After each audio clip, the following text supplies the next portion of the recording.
नमस्कार, आप देख रहे हैं सिटी न्यूज हल्द्वानी।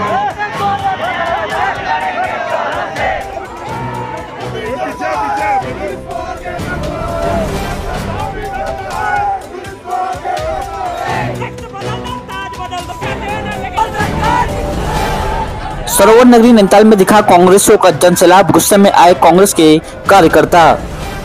नैनीताल में आज प्रदेश भर पहुंचे कांग्रेस नेताओं और कार्यकर्ताओं ने विशाल जन आक्रोश रैली निकाली।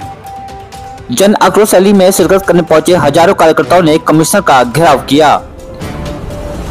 कांग्रेस के वरिष्ठ नेता व नेता प्रतिपक्ष यशपाल आर्य ने कहा कि राज्य सरकार द्वारा अतिक्रमण के नाम पर गरीबों को हटाने की साजिश और भ्रष्टाचार तथा स्मार्ट मीटर के नाम पर अडानी की उत्तराखंड में एंट्री सहित जनहित के दर्जनों मुद्दों को लेकर कांग्रेस ने नैनीताल कमिश्नर का घेराव किया है। यशपाल आर्य ने कहा कि वर्तमान में भ्रष्टाचार चरम पर है। निजी स्मार्ट मीटर अडानी के नाम पर दिए जाएंगे।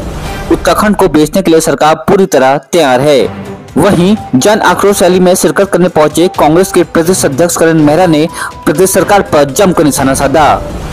करण मेहरा ने कहा कि आम जनता इस सरकार से पूरी तरह त्रस्त हो चुकी है। बेरोजगारी और भ्रष्टाचार चरम पर है। भाजपा सरकार आम जन के मुद्दों को छोड़कर जनता को भटकाने का काम कर रही है, जिसके खिलाफ कांग्रेस सड़क से लेकर सदन तक लड़ाई लड़ेगी।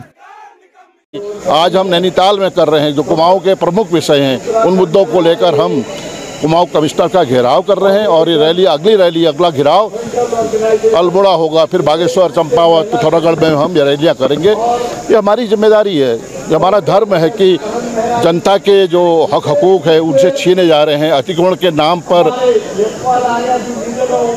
लोगों के घरों को, कमज़ोर तबके, गरीब लोगों के, मध्यम वर्ग के लोगों के घरों को, उनकी दुकानों को ध्वस्त किया जा रहा है। भू कानून, सशक्त भू कानून की बात सरकार कर रही है। अतिक्रमणकारी कौन है, इसका फैसला सरकार को करना चाहिए।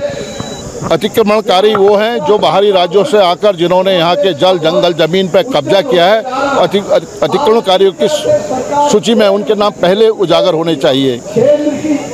और इन्वेस्टर मीट के नाम पर करोड़ों रुपए बहा दिए गए। कितने उद्योग लगे हैं, कितने एमओयू साइन किए हैं, ये सवाल हैं, जनता पूछना चाहती है। और यह सरकार अहंकार में डूबी हुई है। और मेरा मानना है कि जिस तरह से लोगों में नाराज़गी है, गुस्सा है, जिस तरह जो वायदे किए, झूठे वायदे किए, जनता को गुमराह किया, जनता ने मन बना लिया है बदलाव का। और हम सत्ता परिवर्तन ही नहीं, हम पूरे उत्तराखंड के जो हमारे शहीद थे, राज्य निर्माणकारी जो आंदोलनकारी थे, उनके सपनों को, उनके संकल्प को हम पूरा करना चाहते हैं। ये हमारा उद्देश्य है। कभी SSC भर्ती घोटाला, कभी पटवारी पेपर लीक, आप देख लीजिए। रोजगार जो है खत्म हो गया, व्यापार खत्म हो गया। GST इत्यादि ने पहले कमर तोड़ी भी थी। और लेकिन जो इस समय वर्तमान में जो प्रदेश में हालात हैं वो बद से बदतर हैं। और सरकार केवल लफ्ज़ जिहाद, थूक जिहाद इत्यादि तक सीमित रह गई है।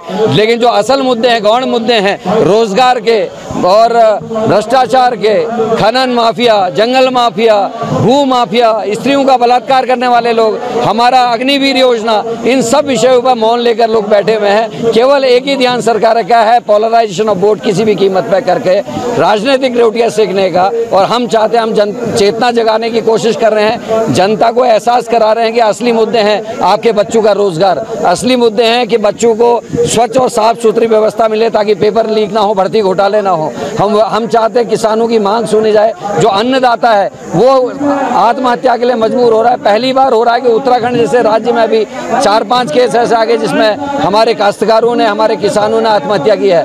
पहाड़ के जो फल उद्योग है, उद्यान है, उसकी ओर को सरकार का बिल्कुल ध्यान नहीं है। तो ये सभी मुद्दे हैं जिसपे हम लोग यहाँ जनता का ध्यान आकर्षित करना चाहते हैं। देखिए, 2.5 वर्ष का भारतीय जनता पार्टी का कार्यकाल एक निराशाजनक कार्यकाल, उपलब्धिहीन कार्यकाल। आज भी पहाड़ से लेकर, तराई से लेकर भाबर बड़े बड़े वादे हुए, महंगाई पर, बेरोजगारी पर, भ्रष्टाचार पर, जीरो टॉलरेंस की सरकार। लेकिन आज सत्यता क्या है? जीरो टॉलरेंस के नाम पर 40% कमीशन प्रत्येक विभाग में लिया जा रहा है। जो बुनियादी मुद्दे थे, हम आज नैनीताल की धरती पर खड़े हैं। नैनीताल के ही मुख्य सवालात हैं। बलिया नाले का ट्रीटमेंट का कुछ नहीं हुआ। STP का प्रोजेक्ट हमने स्वीकृत कराया, वो आज बिल्कुल भ्रष्टाचार की भेंट चढ़ चुका है।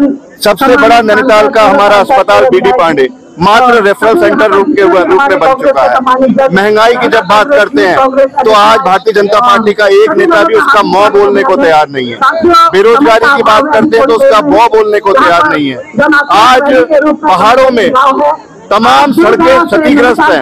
एक तरफ मुख्यमंत्री कहते हैं कि हम सड़कों को गड्ढा मुक्त कर रहे हैं, लेकिन सत्यता यह है कि आज सारी सड़कें गड्ढा युक्त हैं। सिंचाई की समस्या हो, जल जीवन मिशन में हर घर में नल, हर नल में जल की बात करने वाले आज सबसे बड़ा अगर कहीं भ्रष्टाचार देखने को मिल रहा है तो वो जल जीवन मिशन के अंतर्गत देखने को मिल रहा है। किसानों की आय दुगने करने वाले की बात करते हैं, लेकिन आज किसानों की स्थिति इस प्रदेश के अंदर, चाहे वो लघु काश्तकार हो, चाहे वो सीमांत काश्तकार हो, चाहे हमारे मध्यम वर्गीय काश्तकार है, व्यापारी त्रस्त है, आम जनमानस त्रस्त है। आज सड़कों पर जो ये सैलाब आया है, इस सरकार के कुशासन के खिलाफ आया है।